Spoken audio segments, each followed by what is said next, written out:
She was a wife, mother, medical doctor, and now she is a saint. Gianna Molla was born in 1922 in the town of Magenta, near Milan, Italy. The 10th of 13 children, she was a good student during both her high school and college years. An active young woman who enjoyed music, art, skiing, and mountain climbing, she was a faithful practicing Catholic, involved in both the St. Vincent de Paul Society and the Catholic Action Movement. In 1949, Gianna earned a degree in medicine at the University of Paiva, and the following year she opened a small clinic while continuing her studies at the University of Milan. Her specialty was pediatrics.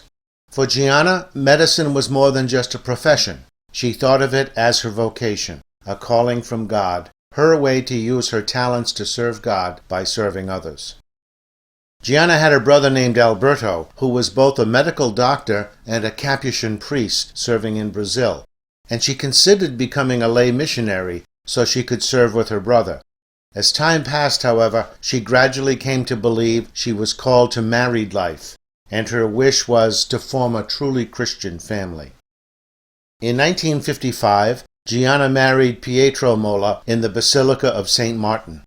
Their first son was born the following year, and the couple named him Pierluigi. Daughter Mariolina was born in 1957, and Laura in 1959. Gianna was a happy young mother who knew how to balance her duties as mother, wife, and doctor. Gianna was expecting the couple's fourth child in 1961, but her doctors informed her that there was a serious problem with her pregnancy. They recommended that she undergo an abortion to save her own life. Gianna refused. A few days before the baby was due, she made a heroic decision. She told her doctors that if it came down to a choice to save her life or the life of her unborn child, they must not hesitate. She insisted that the doctors save the child. On April 21, 1962, that baby was born, a third daughter named Gianna Emanuela, and immediately Gianna's condition started to worsen. The mother of four had a very high fever and terrible abdominal pain, and a week later she died. She was only 39 years old.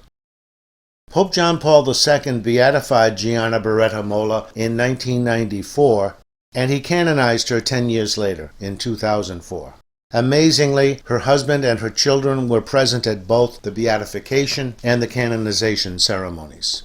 When Gianna's children say, "My mother is a saint," they mean it. Dr. Gianna Molla loved life. She loved culture, fashion, and beauty. She played piano, was a painter, and enjoyed tennis, mountain climbing, and skiing. She loved the symphony, theater, and opera, and she loved to travel. As a pediatrician, she had a very special love for children, for the elderly, and for the poor. Her final decision for life was the culmination of an extraordinary life of selfless dedication. The life and death of Dr. and Saint Gianna Molla should remind us all that life is sacred, from planet life to human life, from the moment of conception to the moment of natural death. Some people claim that she is the first anti-abortion saint, and that her canonization was a kind of attack by the Roman Catholic Church on pro-choice people and all who support abortion.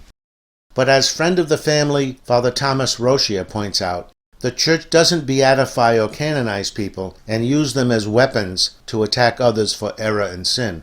No, the Church offers the lives of outstanding people like Saint Gianna to show us how to put the Beatitudes into practice in real life. Saints and blesseds are models who inspire and guide us. Saint Gianna lived the consistent ethic of life which insists that all life is sacred.